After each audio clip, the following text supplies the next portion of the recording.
Attorney Sal Panelo sinampal ng katotohanan si Marcos Jr.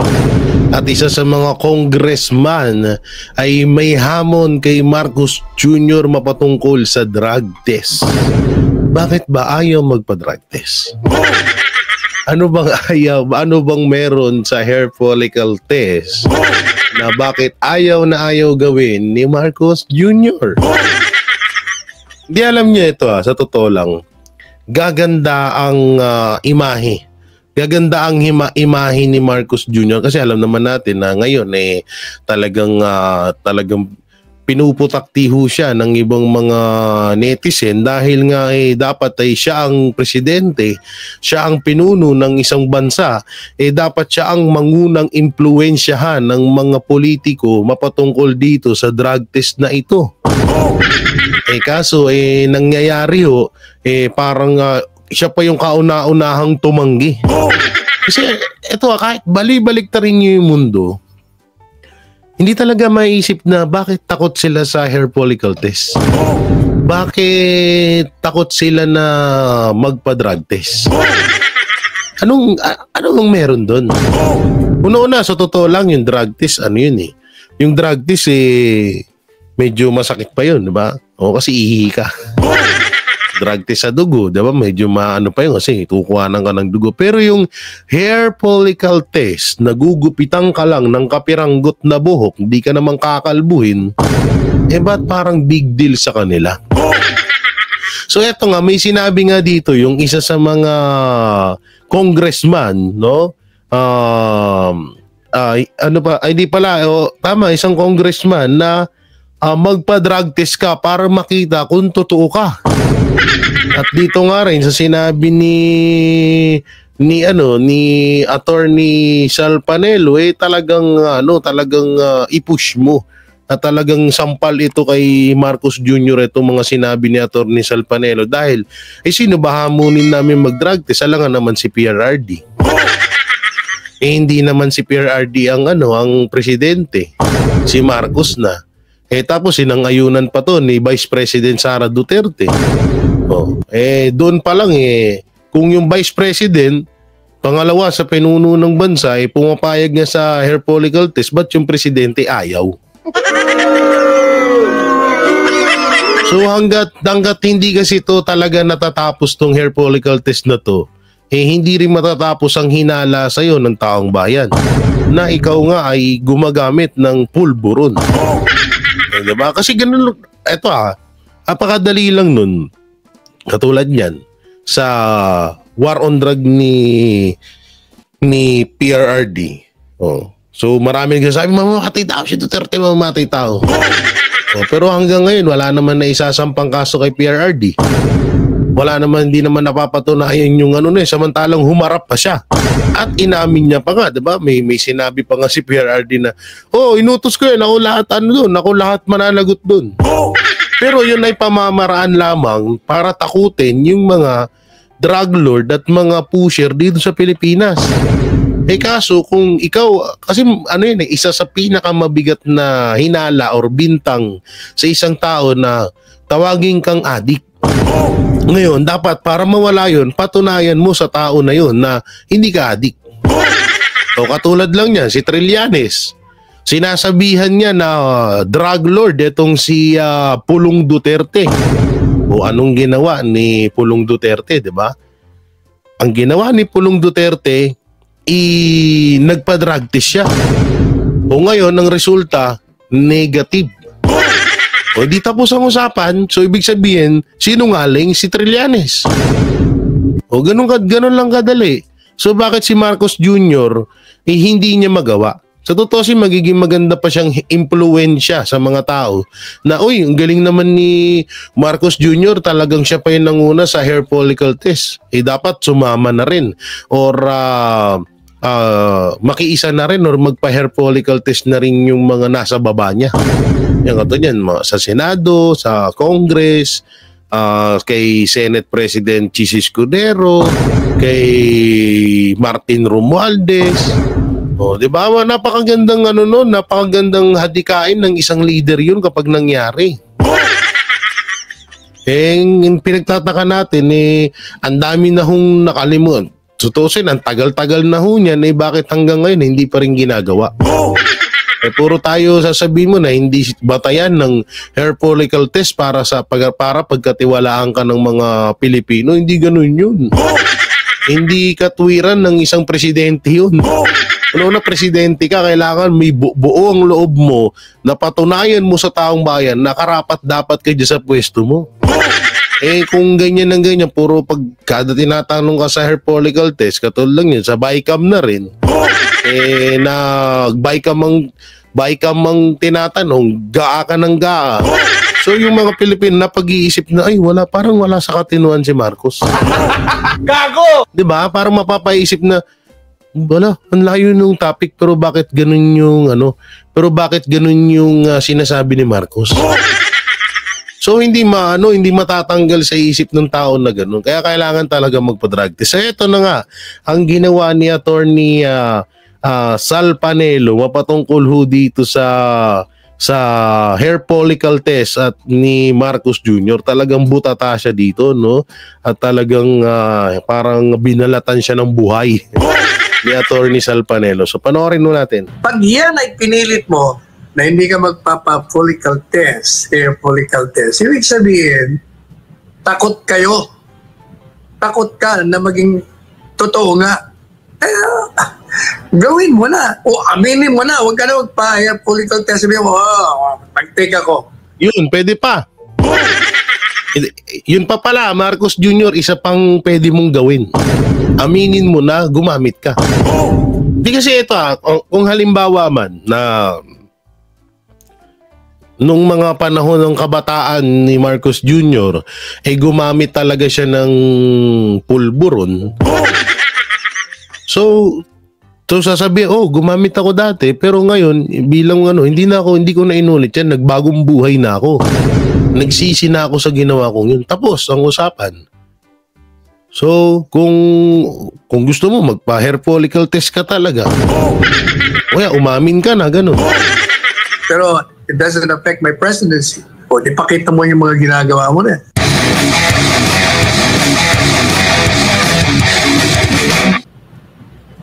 What do you think, Attorney Sal, ang dapat gawin ng ating mga kababayan ngayon this coming election? At very crucial ang maging decision nila. Ang magiging problema lang natin dyan, gaya na palagi kong sinasabi, ang majority pa rin ang kulang sa aral.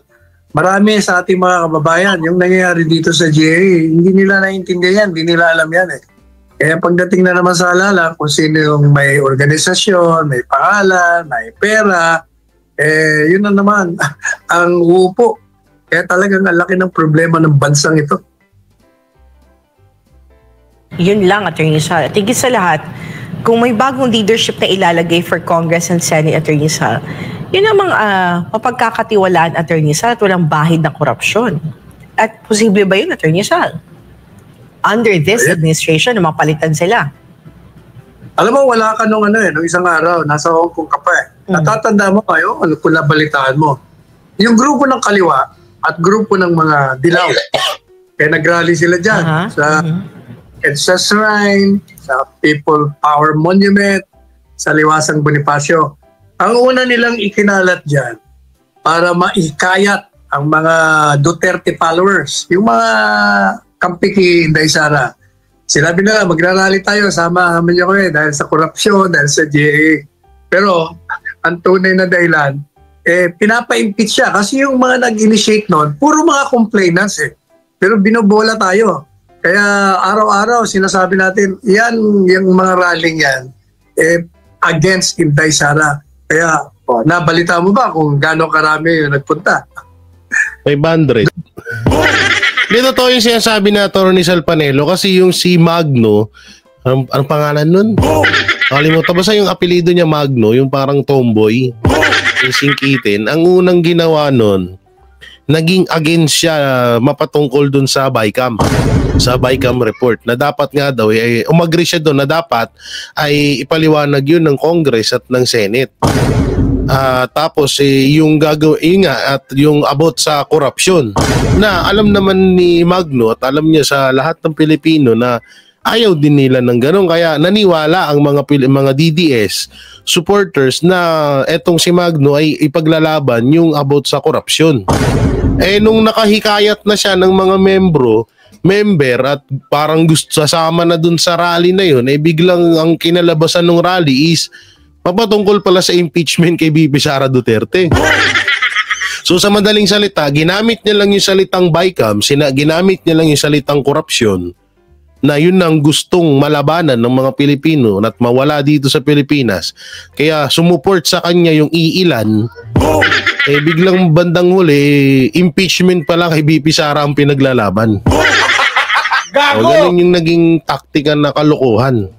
Doon sa rally, pabor kay Inday Sara na walang impeachment, 1,000,000 at 800,000 tao at baka mahigit pa.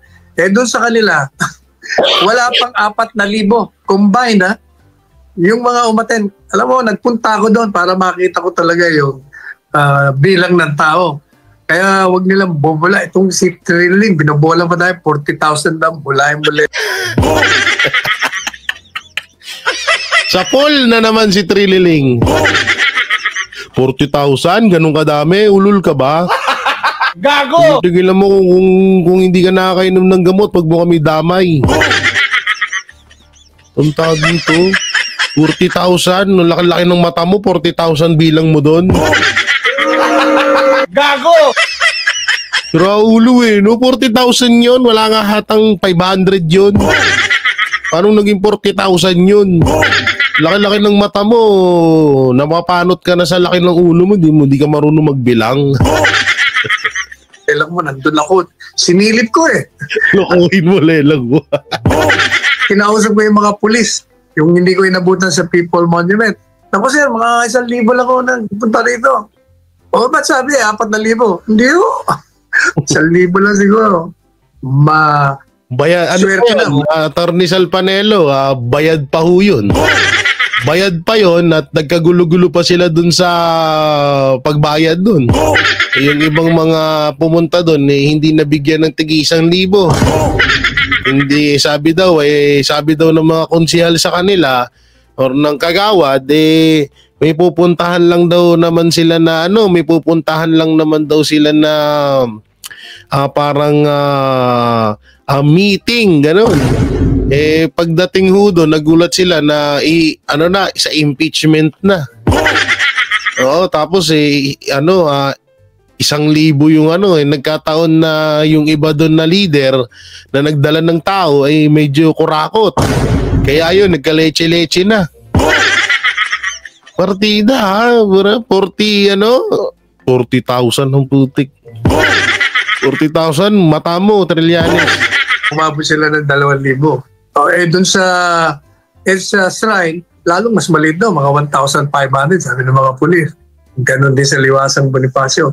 Doon mo makikita, na yung tao, hindi naniniwala sa kanilang paninira kay Inday Sara. Talagang kahit na bulahin mo, hindi, laban tayo sa gobyerno. Laban kayo sa gobyerno, pero hindi kami laban kay Inday Sara. Samantala, Attorney Sal, sa isang event sa Pasay City, tinanggihan ni Pangulong Bongbong Marcos ang hamon sa kanya na magpa-hair follicle drug test sa hamon sa kanya ng isang opisyal o isang dating opisyal sa palasyo. Sinabi nito na ang public office is a public trust. Kaugnay nito, Attorney Sal, pakinggan natin ang naging pahayag dito ni Pangulong Marcos. No. No. Why should I do that? No. Sabi. That's what is a public trust, public office, public has nothing to do with the follicle test, please. There's wala namang connection yung sinasabi niya. It's all... Machine, no? So marami nga nagtataka dito. Tapusin na nga natin. Ang cute ng reaction niya. Saan na yun? No. No. No. Why should I do that? What is a public trust, public office, public has nothing to do with the follicle test, please. There's wala namang connection yung sinasabi niya. He's always had that weakness every time when he was still working for me. If he believed in what he was saying, why did he work for me? Ayan po ang naging pahayag ni Pangulong Bongbong Marcos sa Tengsal. Yeah, that's another example of this president being led to the slaughterhouse. Diba yun sabi ko sa article ko? Dahil minamali mo ito, nilalagay mo sa line of fire para banatan siya ng banatan. Kasi, yung advice na huwag ka magpa-cubicle, hindi nang gagaling sa kanya yun. Siyempre, nagtatanong siya. Di ba, ang sabi natin, ano naman kung ikaw ay nagtitake noon o kahit na ngayon? Kasi marami nang naging presidente, si Trudeau, Canada. Sino pa? Si Obama, inamin. Hindi naman na-apekto ng panguluan nila. Kasi, hindi ka naman huhusgahan sa pag-take mo. Kung hindi, huhusgahan ka dyan sa performance mo bilang presidente. Tama. Kaso, Attorney Sal Panelo, di ba may sinabi si Marbil at Fajardo na hindi daw may tuturing na adik ang mga nagtitake. Baka Attorney Sal, malapit-lapit na rin mag-umamin si Marcos Jr. Kasi di ba yun ang pinilabas nila. Baka syempre, di ba sinabi ng mga leader ng PNP na gano'n nga, hindi daw may tuturing na adik yung mga nagtitake ng pulburon. Baka yung mensahe na yun, para pala kay Marcos Jr. yun. Baka malapit nang umamin. Pag yan ay pinilit mo na hindi ka magpapa-follicle test, hair follicle test, ibig sabihin, takot kayo. Takot ka na maging totoo nga. Gawin mo na. O aminin mo na. Huwag ka na magpa-hair follicle test. Sabihin mo, nag-take ako. Pero it doesn't affect my presidency. O di pakita mo yung mga ginagawa mo na. At sa totoo lang, between us, kung papakinggan mo siya, marami rin tayong kilalang mga talagang nagtitake. Hindi ganon katino magsalita. Talagang diretso siya eh. In other words, hindi malala siguro ang kanyang pagka-addiction doon kung nagtitake siya ngayon. Kung dati naman, tapos na rin yun. Kaya Attorney Sal, baka mamaya, gagaya ng sinabi nga ni Marbil, nagtitake lang daw pag sa oras ng trabaho. Or ginagamit lang yung pag-singhot ng pulburon pag gusto pang maghapit sa trabaho. Malay nyo naman, Attorney Sal, maraming pirmahan, di ba? Di ba, sabi ni PRRD, pag pangulo ka, nung pinipirma ni PRD, sobrang kapal ng mga dokumento, mga papel na babasahin at pipirmahan. So, syempre, pag ganun kadami ang binabasa mo at pipirmahan mo, medyo aantukin ka talaga. Baka mamaya, kaya gumaganon. Kung sakali man totoong gumaganon si Marcos Jr., baka yun ang dahilan. Kaya siguro din nasabi ni Fajardo at Marbil na ang mga nagtitake ng ganon dahil para mas magampanan pa nila yung trabaho nila ay hindi adi. Okay na pagtatanto ko na ngayon. Di ba? Walang mawawala sa kanya kung aminin niya. O magpa-drug test niya. Depende sa kanya magiging desisyon, Attorney Sal. Katulad ng sinabi niya, public office is public trust nga, Attorney Sal. No? But how can the public trust him if he is not honest enough doon sa mga controversy nga hindi, alam nyo, dapat kasi, eto lang hindi ko lang din naisip na bakit nung panahon ni PRRD, hindi rin naipabatas ito. Na yung mga politiko, oo nga, wait lang, gets ko na kung bakit. Ang bilis ng sagot ko, no? Gago! Nagigits ko na kasi, di ba, sabi ni PRRD, nung mga kamakailan lang ng mga talumpati niya, kaya hindi niya inaresto na kahit alam niyang bangag si Marcos Jr. Dahil kaibigan niya ni PRRD. Baka ganun din. Kaya nga siguro baka naawa si PRRD. Sabi niya, tato, weak na nga, bangag pa. Hindi, pero ako sana nung panahon siguro baka sa sobrang dami lang din inaasikaso ni PRRD at ng mga Duterte, baka hindi nila naisip agad din yun. Kasi nga, nakapokus si PRRD sa pagpuksa ng droga. So baka nung mga panahon na yun, sana na ipabatas na to, wala sana tayong adik na presidente. Kung totoong adik si Marcos Jr. Gago! Asians ka na sinasabi sa kanya. And the only thing to prove that is for him to undergo a hair follicle drug test. Tinitingnan ko yung nasa likod niya, yung executive secretary, Your ngingiti-ngiti. friend. Ngingiti-ngiti. Kayo dapat na nag-a-advise kay Presidente ng tama. Sasabihin ni Presidente, anong kinalaman ng public trust? Public accountability. Malaki po, Mr. President. Kasi when you say public office is a public trust, ibig sabihin, kailangan ng taong bayan magtitiwala sa'yo. Ngayon, pinagdudahan ka, inaakusahan ka, na ikaw ay addicted sa droga na maaaring maka-apekto sa iyong panguluhan. Dapat prubahan mo na hindi totoo. So pag hindi mo prubahan yon, di mawawala ang pagtitiwala sa iyo. Yun ang punto doon. Kaya merong koneksyon ang trust. Kaya yung mga pangiti-ngiti dyan sa likod, kayo gawin nyo trabaho nyo, advise nyo ng tamang presidente. Nilalaglag nyo kayo ang mga may kasalanan Attorney Sal, what if not really, hindi naman dahil sa advice sa kanya para hindi siya magpa-hair follicle drug test, kundi personal decision niya. And what if mali talaga yung understanding niya dun sa accountability na part at walang kinalaman ng public office is a public trust para makumbinse siya, na magpa-hair follicle drug test.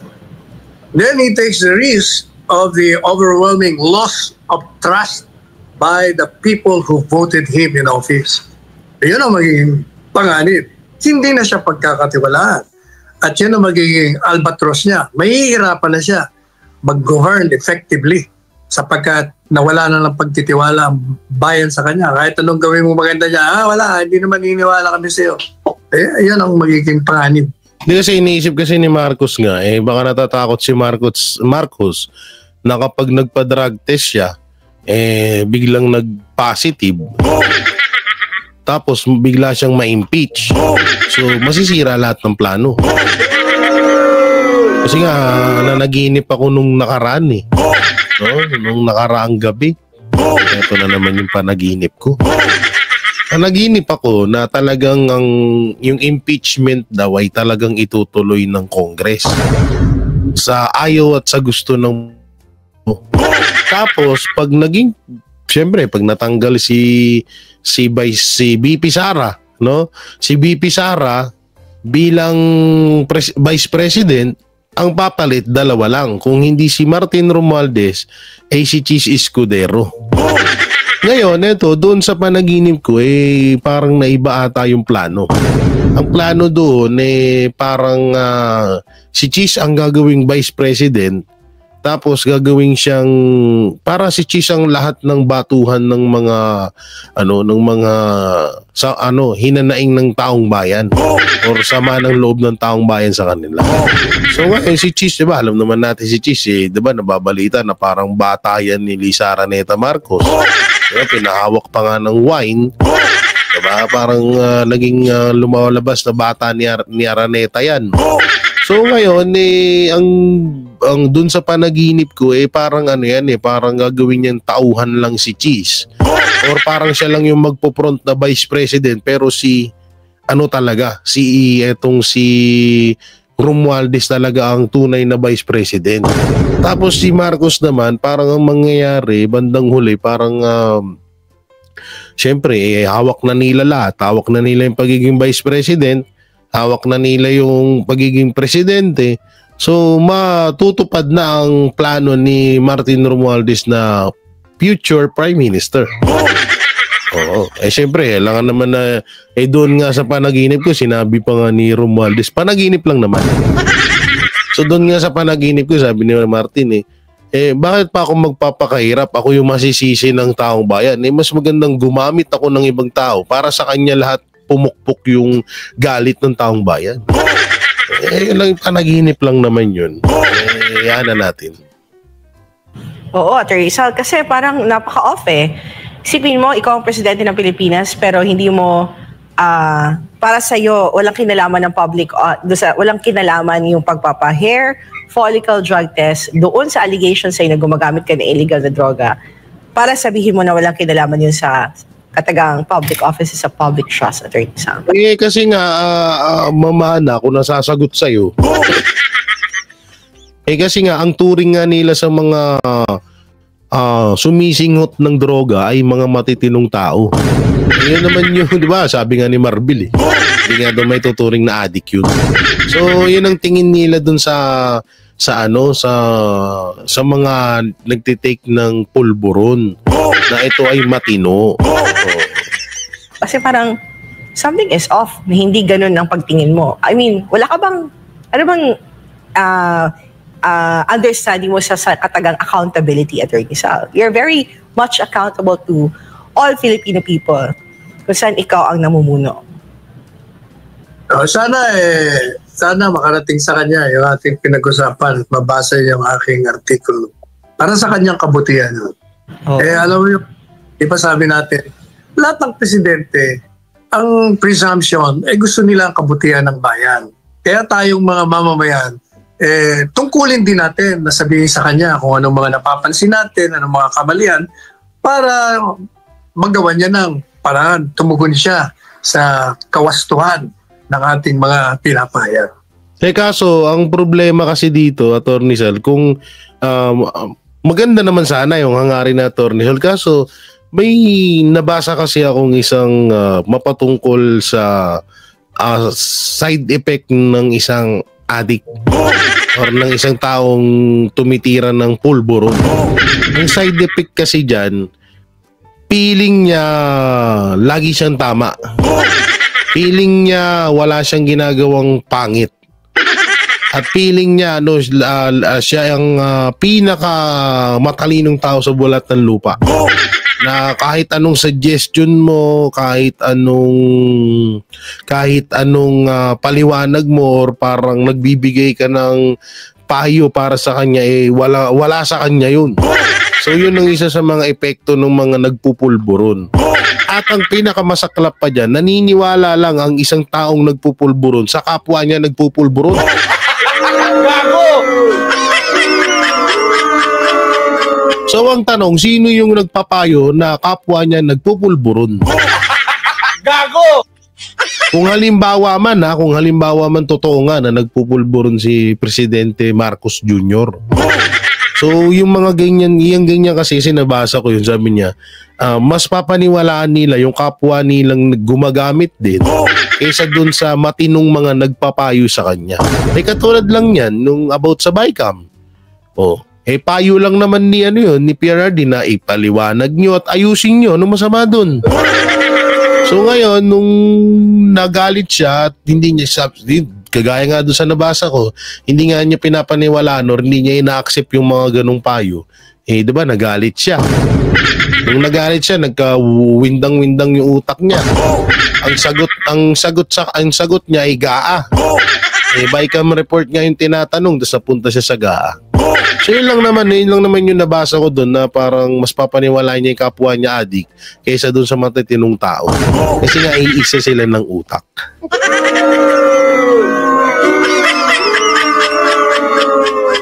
Ito naman yung isa sa mga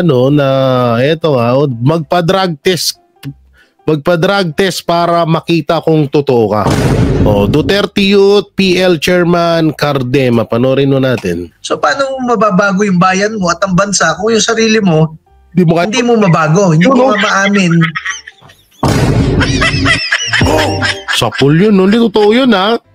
Paano mo mababago ang isang lugar, ang isang tao, lalong-lalo na kay Presidente Bongbong Marcos kung hindi niya kayang baguhin yung sarili niya. Kasi ang pagbabago nagsisimula dapat yan sa sarili mo. Halimbawa ako, sabihin ko na hindi na ako maging palamura. So dapat nakikita nyo at naririnig nyo yung sa akin. Na ay, galing-galing na dyan, hindi na siya nagmumura. No, hindi na siya nagmumura. Hayop na yan. O ganon, di ba? So nakikita at talagang magsisimula sa akin yun. So salita ka ng salita na pagbabago, may bago. Wala naman nakikita sa'yo. Ultimong drug test nga, hindi mo magampanan. Nasaan ang pagbabago dun? So paano mo mababago yung bayan mo at ang bansa kung yung sarili mo hindi mo mabago, hindi mo nga maamin na ikaw lulong na sa droga at hindi mo na makontrol ang paggamit ng droga. Dapat lahat ng kandidato ngayon 2025 ay kung pwede lamang ay magpa-drug test para makita natin, kasi yung pinapakita nating pagharap sa taong bayan, babati ka lang, mambobola ka lang, yun lang ang nakikita ng taong bayan. Pero kapag ikaw nagpa-drug test o drug hair follicle test, doon makikita ng taong bayan kung totoo ka ba na ikaw kaya mong baguhin ng bansa, kasi ang sarili mo hindi mo mabago, drug addict ka pala, di ba? Grabe na. Ang tindi nun Yes, Chairman. Ano ba yung naging reaction mo muna dito sa naging pahayag? Latest po ito na pahayag ng Pangulong Marcos Jr. kaugnay po dito sa pagpapa-hair follicle drug test. Unang-una, ninong ko yan. dapat magpa-hair follicle test siya. Inaanak mo pa pala to. Ninong inaanak mo pala to, Marcos. Mismong inaanak mo, inahamon ka na magpa-drug test. Dahil pinag-uusapan ng buong bansa na nagda-drug siya. Alam niyo, masabi ko sa inyo, totoo, nung ikinakampanya ko ang dating Senador Bongbong Marcos pagka presidente, inakausap ako na ibang kongresista na ka-close ko. Sabi, alam mo Ronald, nagda-drugs yan. Kaya sana wag yan ang suportahan mo. E di syempre pinagtatanggol ko yung ninong ko, di ba? Ninong ko yan si Bongbong Marcos So ganun lang ang mga pangyayari. Hindi ko naman akalain na nung naging presidente ang aking ninong, biglang lahat ng tumulong sa kanya, kami sa Duterte Youth, ang Pangulong Duterte, ang Vice President Sara Duterte at ang iba't ibang opisyal ng gobyerno na tumulong sa kanya ay bigla na lang babaliwalain niya, 'di ba? Tinanggal pa nga ako sa National Youth Commission kahit fixed term ako. So, syempre lahat ng binlock ko sa Facebook, lahat ng inaway ko para ipagtanggol ang ninong ko dahil sinasabi nila drug addict yung ninong ko. Eh di ako napahiya tuloy kami dahil pinagtanggol namin todo, pinagtanggol ng mga taong bayan ng todo, 'di ba? Tapos ganyan ang mga pangyayari. Sa gobyerno natin, ang dami nangyayari. Binibenta ang ginto ng Bangko Sentral, mga bilyon-bilyon ng SSS, GSIS, PDIC at PhilHealth, nililipat, panggawa. Parang parang ang niya ito, ang may ihahalin tulad natin sa nangyari dito kay Cardema, yung nangyari sa SMNI at kay Pastor. Alam naman natin lahat na SMNI at si Pastor Apollo Sikibuloy lamang ang tumulong na napakalaking tulong at napakalaking gastos dyan kay Marcos Jr.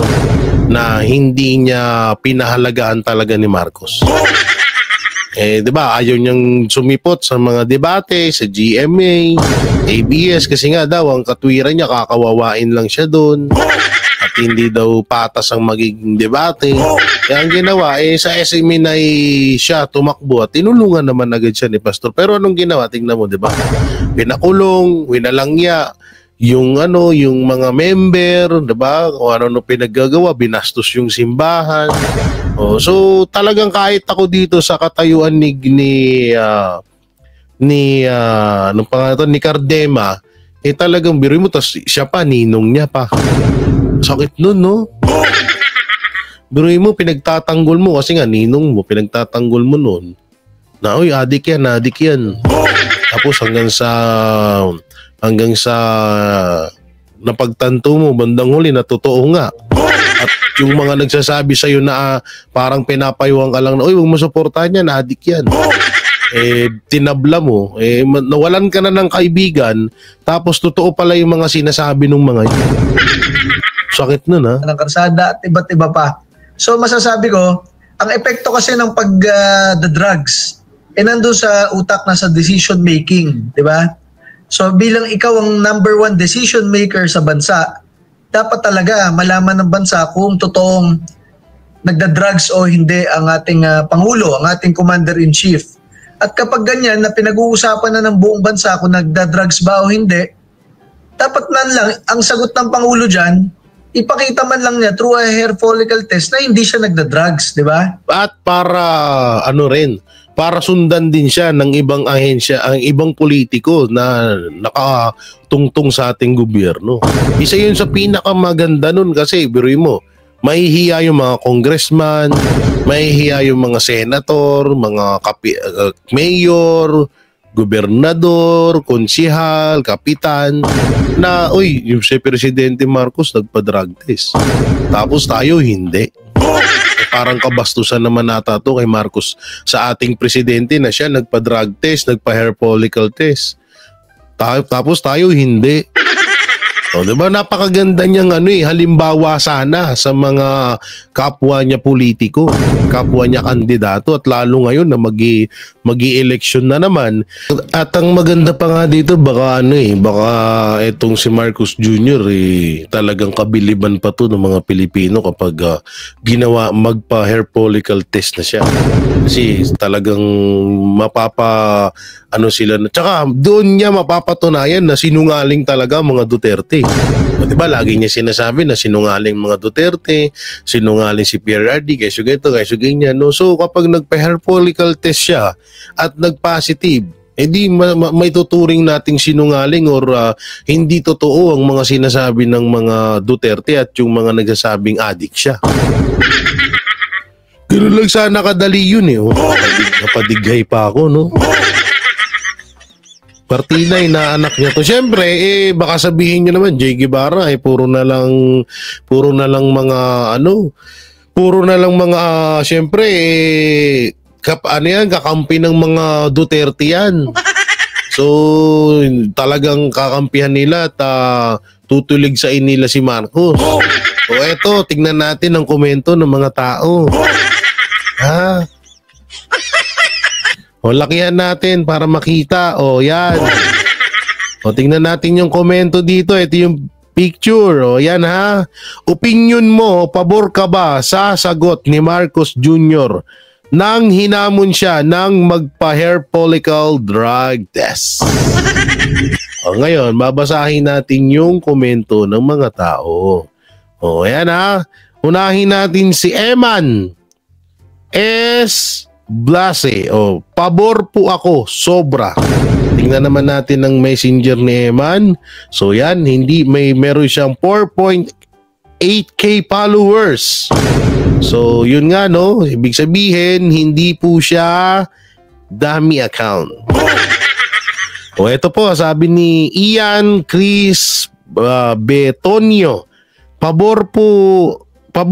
Now na dapat kasi mag-security guard gani karon need ng drug test. Pinakataas sa gwardiya daw, excuse me. Sa gwardiya nga daw may drug test. So bakit daw lalo na daw sa presidente, no? So tingnan natin si Ian, baka dami account. So hindi dami account si Ian, no? Yan ha.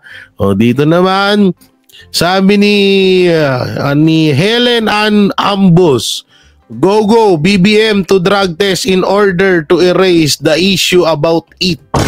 O, tingnan naman natin si Ma'am Helen. Si Ma'am Helen po ay nasa Amerika siguro. Na meron siyang 100 friends. So, diba? Hindi rin siya dami account. So, marami pa dito ng mga komento na talagang pumabor. O, katulad na lang nito ni Mami Rena Bajero. Yes, hair follicle test, Mr. President Marcos. So, tingnan natin. O, yan ha, legit account yan. Hindi yan dami account. So, ang daming pumabor. No, para kasi maging pataso tayo, pakita din natin yung mga komento ng mga netizen. So nandiyan, no, ang security guard nga bago matanggap sa trabaho na napakaliit ng sweldo, ini-inquire na magpa-drug test. Tas yung pinakamataas na posisyon sa bansa na napakalaki ng sweldo, hindi ini-inquire budol. Yan ha, nagbabasa lamang tayo ng mga komento. Ito pa, sabi ni MJ, yes, payag at lalo na lahat ng mga nakaupo sa gobyerno. So kahit naman din sino, mga banateros, mga kabiyaya, talagang paborho dito sa hair follicle test ni Marcos Jr. na hanggang ngayon ay hindi niya pa rin ginagawa. So bakit hindi niya ginagawa? Hindi ko alam. So baka mamaya takot yung tao. Baka iniisip niya kasi pag nagpa-hair follicle test siya, magaya siya kay Samson na bigla siyang manghihina. o kaya baka ma-impeach siya. So baka yun yung mga gustong baka yun ang iniisip niya, no. So yung mga banateros, mga kabiyaya, anong maikukomento nyo sa mga napag-usapan natin? Karapat dapat na bang magpa-hair follicle test etong si Pangulong Bongbong Marcos ngayon? Nauna. So i-comment nyo lang po dyan sa baba. Siyempre, don't forget to like, share, comment, and subscribe sa ating YouTube channel. Pakipindot na lang din po yung bell button para lagi kayong updated sa ating mga video araw-araw. So maraming salamat. Ingat po kayo palagi. God bless and peace and bye-bye.